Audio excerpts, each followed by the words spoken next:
नमस्कार दोस्तों। स्वागत है आप सभी का हमारे YouTube चैनल भक्ति गायन गंगा में। दोस्तों, आज हम लेकर आए हैं आप सभी के लिए कुछ महत्वपूर्ण जानकारी जिसे कि बहुत ही कम लोग जानते हैं।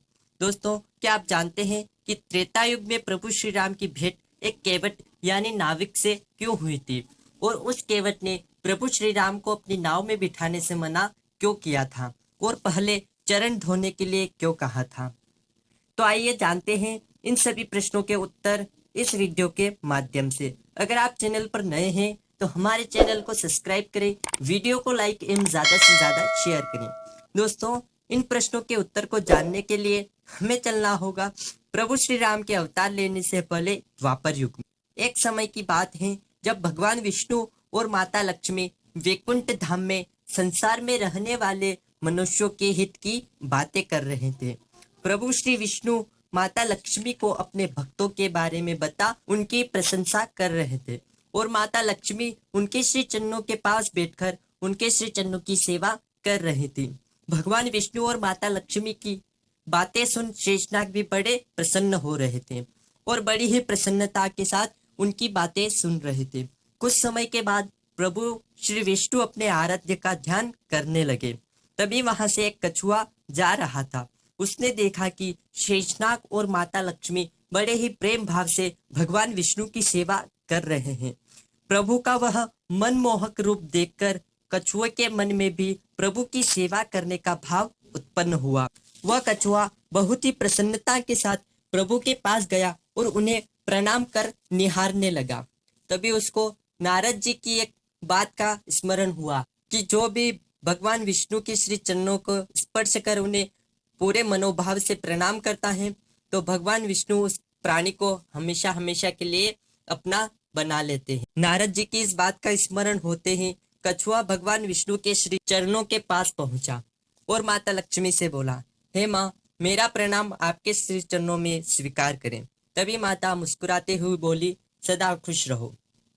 तब कछुआ बोला, माता, मुझे भी प्रभु के श्री चरणों की सेवा करने का अवसर प्रदान करें। माता लक्ष्मी ने उस कछुए से कहा, प्रभु अभी ध्यान कर रहे हैं, तुम्हारे स्पर्श से प्रभु का ध्यान भंग हो जाएगा। तो कछुआ प्रभु के सिर की ओर गया और शेषनाग जी से बोला, हे शेषनाग जी, मुझे प्रभु को स्पर्श कर उन्हें प्रणाम करने दे। तो शेषनाग बोले कि तुम्हारे स्पर्श से प्रभु के ध्यान में बाधा उत्पन्न हो सकती है, इसलिए तुम कुछ समय के बाद आना। लेकिन कछुए को प्रभु भक्ति का ऐसा रंग चढ़ा कि वह किसी की बात न मानकर स्पर्श करने आगे बढ़ा। तभी शेषनाग ने जोर से फुकार लगाई तो कछुआ पीछे हट गया और प्रभु को स्पर्श करने के लिए फिर से आगे बढ़ा। तब शेषनाग ने उसे फिर से पीछे हटा दिया। कुछ समय तक ऐसा ही चलता रहा। भगवान विष्णु भी अपने ध्यान से बाहर आए। भगवान शेषनाग से बोले कि तुम इतना क्रोध क्यों कर रहे हो। तब शेषनाग भगवान से बोले कि प्रभु, जब आप ध्यान कर रहे थे तब एक कछुआ आपको स्पर्श कर प्रणाम करने की हट लगा बैठा।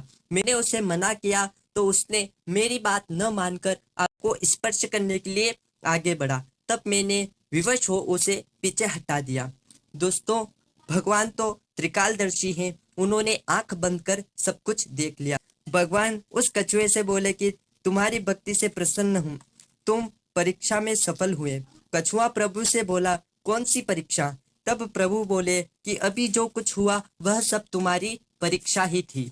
तुम्हारा जो मेरे प्रति निस्वार्थ भाव है उसी भाव के कारण तुम इस परीक्षा में सफल हुए। मैं तुम्हें आशीर्वाद देता हूँ कि त्रेता युग में मैं मर्यादा पुरुषोत्तम के रूप में अवतार लूंगा।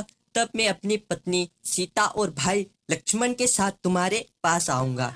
तब तुम्हारी ये इच्छा अवश्य पूर्ण होगी। और प्रभु ने उस कछुए से कहा कि तुम त्रेता युग में केवट के घर जन्म लोगे। लक्ष्मी सीता और शेषनाग लक्ष्मण के रूप में मेरे साथ आएंगे। इतना सुनते ही कछुए का अंग अंग पुलकित हुआ और वह बड़ी ही प्रसन्नता के साथ श्री राम नाम का जप करने लगा। दोस्तों, यह थी प्रभु श्री राम और केवट की कथा। अगर प्रभु दर्शन की आस दृढ़ हो तो इस कलयुग में भी भगवान अपने भक्तों की इच्छा अवश्य पूरी करेंगे। तो दोस्तों, हमारी ये जानकारी आप सभी को कैसी लगी कमेंट में जरूर बताएं। एवं अभी तक आपने हमारे चैनल को सब्सक्राइब नहीं किया है तो हमारे चैनल को सब्सक्राइब करें, वीडियो को लाइक एवं ज़्यादा से ज़्यादा शेयर करें। धन्यवाद दोस्तों, जय श्री राम।